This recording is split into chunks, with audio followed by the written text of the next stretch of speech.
All right, welcome back. Great to have you with us for another deep dive. Yeah, good to be here.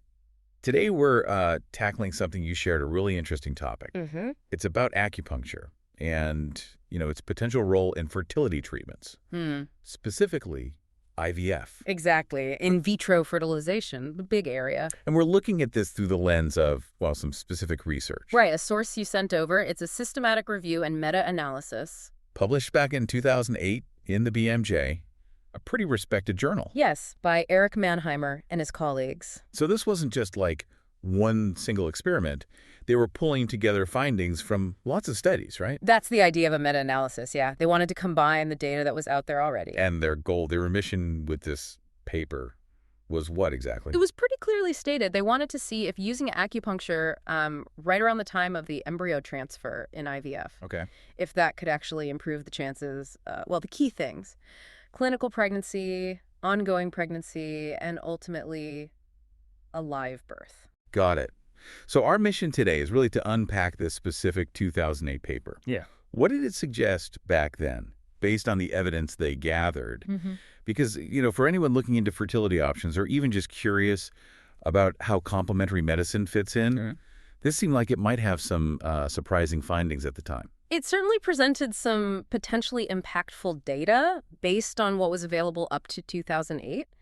They aimed to evaluate acupuncture as an adjuvant therapy. Adjuvant meaning like an add-on. Exactly, an add-on to the standard IVF embryo transfer process. Yeah. They wanted to measure its effect objectively. Okay, so how did they actually find the studies to include? Did they just search everywhere? Pretty much. They did a systematic search, hitting the major medical databases, Medline, Embase, Cochrane Central. The usual suspects. Right. And even some specific Chinese databases, too. They were hunting for randomized controlled trials, RCTs. Because those are the best kind for testing if something actually works, right? Random assignment.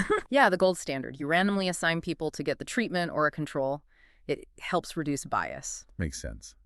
And what were the groups being compared in these trials they found? So they needed trials comparing actual needle acupuncture. Real needles, real points. Yes, given within 1 day, 24 hours before or after the embryo transfer. That was compared to control group. And the control group could be? It varied. Sometimes it was sham acupuncture, needles that don't really go in, or use non-acupuncture points. Looks like the real thing, but isn't. Kind of. Or the control group might have just had the standard IVF care with no extra treatment added. Okay. And the main things they were measuring? The outcomes were clinical pregnancy, ongoing pregnancy, meaning it progressed further, and of course, live birth, the ultimate goal. Right. So how many studies actually fit the bill? How many did they end up combining? They landed on 7 trials that met all their criteria. 7. Okay. And how many women involved in total? Across those 7 trials, it was 1,366 women undergoing IVF.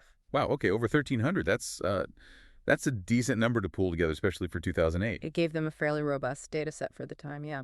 So the big question, when they crunched the numbers, combined the data from those 7 trials, what did it look like? What did the analysis suggest? Well, this was the really significant part. The pooled data indicated that adding acupuncture around the embryo transfer was associated with a substantial increase in the odds of a positive outcome. Okay, hang on. A substantial increase. Yes. In odds of pregnancy. Yes, and it held across the main outcomes they looked at. Clinical pregnancy, ongoing pregnancy, and live birth. Whoa, okay, now that's interesting.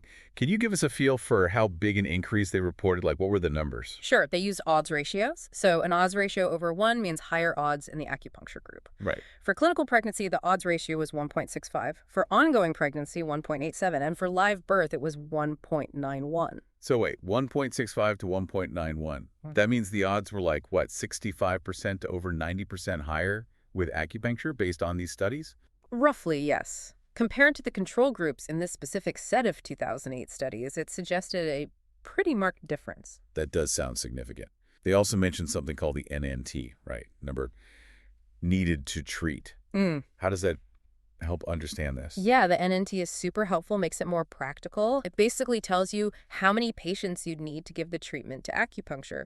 Here to get one extra good outcome. One outcome that wouldn't have happened without the treatment. Exactly, compared to the control group. And in this 2008 analysis, the NNT for those key outcomes, clinical pregnancy, ongoing pregnancy, live birth, was around 9 or 10. Okay, hold on. So Based just on this 2008 paper, you treat maybe 9 or 10 women with acupuncture around their transfer, Mm-hmm. and you'd expect to see about one additional pregnancy or live birth compared to if they hadn't had the acupuncture. That's what the calculation suggested from their aggregated data, yes. That makes the potential impact feel really concrete. You can picture it, a small group and potentially one extra success story according to this data. It does provide that kind of practical estimate. But, and this is really important, The caveats. yes, the authors themselves were careful to point out the limitations in their own analysis. Which is crucial for any research, obviously. Yeah. What were the main limitations they flagged back in 2008? Well, one pretty big one was missing data. They couldn't get the complete live birth data for all 7 trials they included. Okay. So the live birth analysis wasn't based on the full set of studies. It was based on fewer studies than the clinical pregnancy analysis, yes, which weakens that specific finding a bit. Makes sense. Any other limitations? They also did some subgroup analyses, like looking only at trials where the control group already had a high success rate. Okay. And in that specific subgroup, the benefit of acupuncture wasn't as clear. It wasn't statistically significant anymore. Interesting. So the overall picture looked positive, but when they sliced the data differently or noted missing info, it wasn't quite as consistent. Exactly. The effect wasn't uniform across all ways of looking at it. So these kinds of factors, they probably influenced how the authors worded their final conclusions. Precisely. They were quite careful with their language. So after all that analysis, Mhm. combining the studies, noting the limitations, what was the final takeaway message from Mannheimer and colleagues back in 2008? Their conclusion, and they used the specific word, was that the current preliminary evidence Preliminary. Okay. Preliminary evidence suggested that acupuncture given around embryo transfer improves rates of clinical pregnancy, ongoing pregnancy, and live birth for women doing IVF. Okay, let's try and sort of wrap this up then. This 2008 review, this meta-analysis, it looked at 7 trials, Mm-hmm. and it suggested that adding acupuncture right around the embryo transfer seemed linked to, well, significantly better odds for getting pregnant and having a baby based on that data pool. Yes, that was the main finding. And it offered that practical metric, the NNT of about 9 or 10, Right, potentially needing to treat 9 or 10 women for one extra positive result. as calculated from those specific studies they analyzed. And that NNT figure, that's a pretty memorable detail from this particular analysis, isn't it? It really is, although again, as the authors stressed and as we've sort of walked through, Yeah. those limitations, the missing data, the subgroup results, they led them to explicitly call it preliminary evidence back then. And preliminary evidence isn't the final word, is it? It's more like a signal.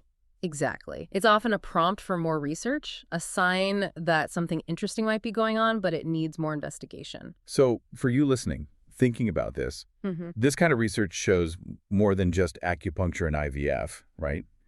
It's about how science looks at these complementary therapies. Mhm. What does it actually mean when studies get combined like this in a meta-analysis? What is preliminary evidence really telling us? Mm-hmm. And how does that shape what happens next? Which raises that really compelling final thought, doesn't it? What actually needs to happen for something based on preliminary evidence, like the suggestion from this 2008 paper, to maybe move towards being standard practice? Or does it just lead to more studies that might confirm it or maybe refute it or just refine our understanding? How does future research build on these kinds of findings from, well, over a decade ago now?